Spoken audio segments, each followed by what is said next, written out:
Sean from Easy Fix, and today I want to show you some sway bar link noise when they go bad or they get loose.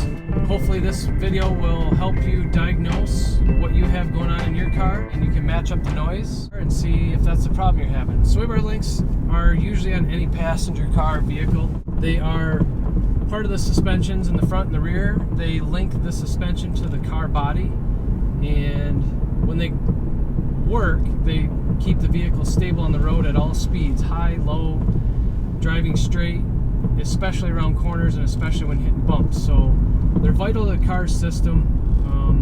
You don't want to go without them, or you don't want them to be loose or need repairs. There's a little rod with a link on each end or a bushing on each end. There's a couple different styles, but they're very similar. There'll be a bar that goes from side to side to each wheel in the back, and then side to side in each wheel in the front.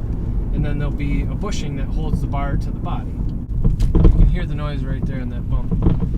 They make a noise that's 10 times louder than what they should be for those little links and bushings. It's a thumping, rattling, clunking, annoying noise. So if you got a bad link, you'll probably know it. I initially heard mine making noise by going over the little small curb going into my garage. It would go clunk, clunk, clunk, you know, when I went in or out of the garage.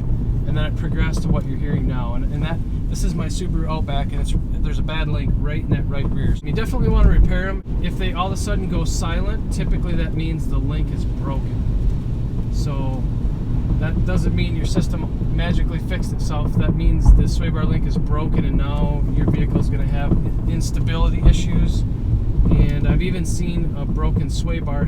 Once the link broke, the sway bar swung down and hit the tire and punctured the tires. Definitely a major factor in safety, and you don't want to mess around with them. It's not something that you need to get towed to the shop to fix if you have a rattly sway bar link. So you want to diagnose it as quickly as possible, and then you can plan the repair in the next week or two, and that should be sufficient. The good news is the parts are relatively cheap.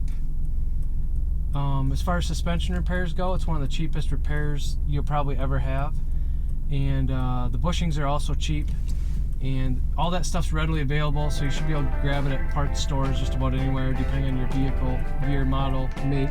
They're actually easy to repair. As long as you don't have any rust issues, the links are actually quite easy to get on and off, and so are the bushings. If you do have rusty parts, that will be your bottleneck, is getting them off. You usually got to cut them off. Usually you can take care of that with a hacksaw or a sawzall. Once you get them apart, they usually go together in minutes. Here's an ice-covered parking lot.